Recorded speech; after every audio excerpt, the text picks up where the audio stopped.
This is a story about Tomas the Tank Engine. Tomas worked really hard, shunting coaches for the big engines.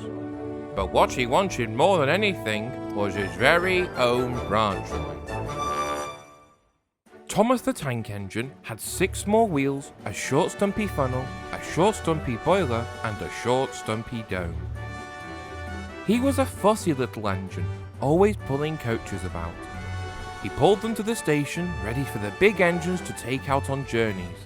And when trains came in, he pulled the empty coaches away so that the big engines could have a rest. But what Tomas really wanted was his very own branch line. That way, he would be a really useful engine.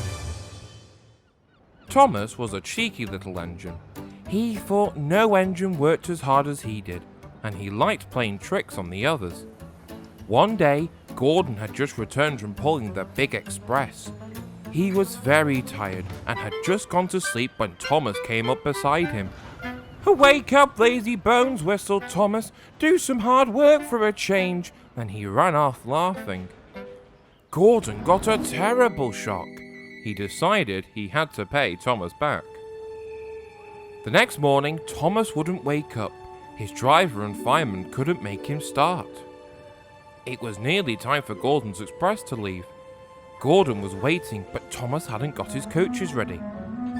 At last, Tomas started. Oh dear, he yawned. "Boop, boop, boop, hurry up you," said Gordon crossly. "Beep, beep, beep, hurry up yourself," replied Tomas cheekily.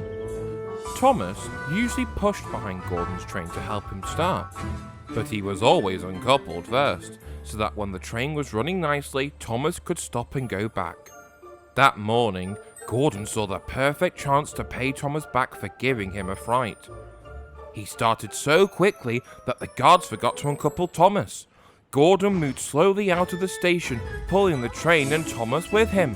Then he started to go faster and faster, much too fast for Tomas. "Beep, beep, stop, stop," whistled Tomas. "Hurry, hurry, hurry," laughed Gordon in front.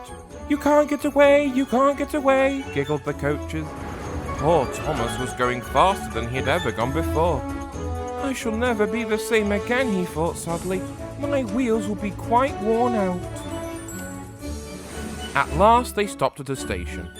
Tomas was uncoupled and given a long, long drink. "Well, little Tomas," chuckled Gordon, "now you know what hard work means, don't you?" Poor Tomas was too breathless to answer. The next day, Tomas was working in the yard. On a siding by themselves were some strange-looking trucks. "That's the breakdown train," said his driver. "When there's an accident, the workmen use it to help clear and mend the line."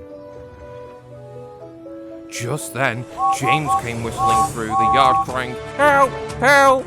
His brake blocks were on fire, and his trucks were pushing him faster and faster. James disappeared into the distance. Soon after, a bell rang in the signal box, and a man came running down. "James is off the line! We need the breakdown train! Quickly!" he shouted. Tomas was coupled onto the breakdown train, and off he went as fast as he could. "Bother those trucks and their tricks," he said. "I hope James isn't hurt." They found James in the trucks at a bend in the line. James was in a field, with a cow staring at him. The brake van and the last few trucks were still on the rails, but the front ones were piled in a heap behind James. James's driver and fireman were checking to see if he was hurt. "Don't worry, James," said his driver. "It wasn't your fault. It was those troublesome trucks." Tomas pushed the breakdown train alongside James. Then he pulled the trucks that were still on the line out of the way. Oh dear, they groaned. Serves you right, puffed Tomas crossly.